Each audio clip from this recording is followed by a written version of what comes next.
ರಾಜ್ಯದಲ್ಲಿ ಭಾರತೀಯ ಜನತಾ ಪಾರ್ಟಿ ಸರ್ಕಾರ ಇದ್ದಂಥ ಸಂದರ್ಭದಲ್ಲಿ ಇಂದಿನ ಮುಖ್ಯಮಂತ್ರಿಗಳು ಉಪಮುಖ್ಯಮಂತ್ರಿಗಳು ಕಾಂಗ್ರೆಸ್ಸಿನ ಮುಖಂಡರು ಭಾರತೀಯ ಜನತಾ ಪಾರ್ಟಿ ಸರ್ಕಾರದ ಮೇಲೆ ಮುಖ್ಯಮಂತ್ರಿಗಳ ಮೇಲೆ ಸಚಿವರುಗಳ ಮೇಲೆ 40% ಕಮಿಷನ್ ಸರ್ಕಾರ ಅಂತ ಆರೋಪ ಮಾಡಿದರು. ಗುತ್ತಿಗೆದಾರ ಸಂಘ ಅಧ್ಯಕ್ಷ ಕೆಂಪಣ್ಣನ ಕರೆಸಿ ಅವ್ರ ಮನೆಯಲ್ಲೇ ಡ್ರಾಫ್ಟ್ ರೆಡಿ ಮಾಡಿಸಿದ್ರು. ಸಂಘ ಎಲ್ಲ ಒಂದ್ ಕಡೆ ಕಾಂಗ್ರೆಸ್ ಏಜೆಂಟ್ ಅಂತ ಅವತ್ತು ಕೆಲಸ ಮಾಡಿದ್ರು.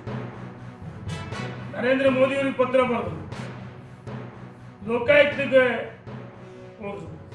ಲೋಕಾಯುಕ್ತ ಕಳೆದ ತಿಂಗಳು ಯಾವುದೇ ಪುರಾವೆಗಳಿಲ್ಲ ಅಂತ ಹೇಳಿ ಕ್ಲೀನ್ ಚಿಟ್ ಕೊಟ್ಟರು. ಇಂದಿನ ನಮ್ಮ ಸರ್ಕಾರದ ಮೇಲೆ ಕಾಂಗ್ರೆಸ್ಸಿನ ಮುಖಂಡರುಗಳು ಪೇ ಸಿಎಂ ಮತ್ತು ಪೇ ಸಿಎಂ ಅಭಿಯಾನ ಮಾಡಿದ್ರು ನಮ್ಮ ಸರ್ಕಾರ ಅವಧಿಯಲ್ಲಿ. ನಾನು ಕೇಳ್ತೀನಿ ರಾಹುಲ್ ಗಾಂಧಿ ಅವರಿಗೆ, ಮಲ್ಲಿಕಾರ್ಜುನ್ ಖರ್ಗೆ ಅವರೇ 3 ದಿನದ ಹಿಂದೆ ರಾಜ್ಯದ ಗುತ್ತಿಗೆದಾರ ಸಂಘ ಮಾನ್ಯ ಮುಖ್ಯಮಂತ್ರಿಗಳಿಗೆ ಉಪಮುಖ್ಯಮಂತ್ರಿಗಳಿಗೆ ಸಚಿವರಿಗೆ ಪತ್ರ ಬರ್ತಾರೆ.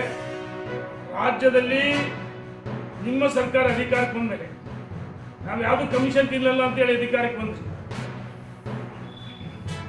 ರಾಜ್ಯದಲ್ಲಿ 80% ಕಮಿಷನ್ ಹಣ ಕೇಳ್ತಾ ಇದ್ದಾರೆ. ನಾವು ಗುತ್ತಿಗೆದಾರರ ಮುಂದೆ ಯಾವುದೇ ಕಾಮಗಾರಿಗಳನ್ನು ಮಾಡಲ್ಲ. ನಿಮ್ಮ ಸರ್ಕಾರ ಅತ್ಯಂತ ಭ್ರಷ್ಟ ಸರ್ಕಾರ ಅಂತೇಳಿ ಪತ್ರವನ್ನು ಬರ್ತಾರೆ.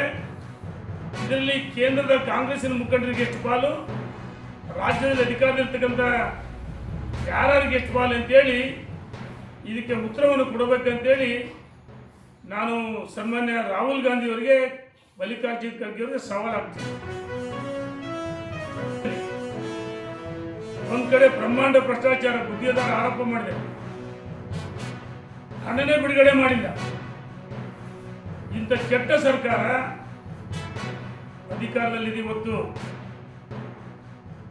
ನಾನು ಕೇಳ್ತೀನಿ ಸರ್ಕಾರಕ್ಕೆ, ಯಾವ ಇಲಾಖೆ ಎಷ್ಟು ಹಣ ಬಿಡುಗಡೆ ಮಾಡಿದೀವಿ? ರಸ್ತೆಗಳಿಗೆ ಹಣ ಬಿಡುಗಡೆ ಮಾಡಿಲ್ಲ.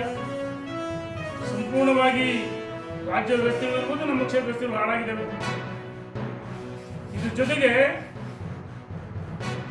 BPL ಕಾರ್ಡ್ ರದ್ದು ಮಾಡ್ತದೆ. ಯಾಕಂದ್ರೆ ನಿಮ್ಮ ಹತ್ರ ಹಣ ಇಲ್ಲ. ಗೃಹಲಕ್ಷ್ಮಿ ಕೊಡೋಕೆ ಗೃಹಲಕ್ಷ್ಮಿ ಹಣ ಬಿಡುಗಡೆ ಮಾಡಿ